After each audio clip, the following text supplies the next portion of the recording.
Aditya slap story চ্যানেলে আপনাদের স্বাগত জানাই। আদিত্য সোনার স্নানের সময় হয়েছে।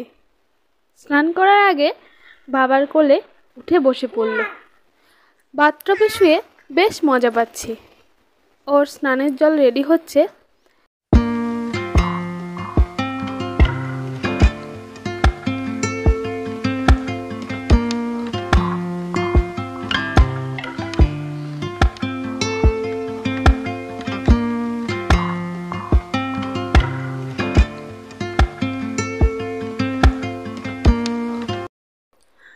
স্নান করানো হয়ে গেছে।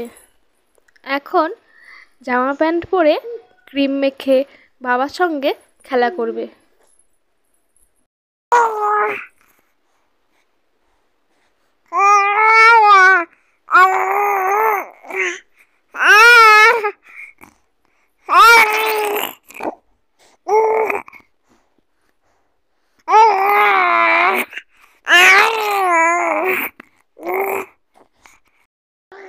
ভালো লাগলে চ্যানেলটি সাবস্ক্রাইব করে সঙ্গে থাকবেন।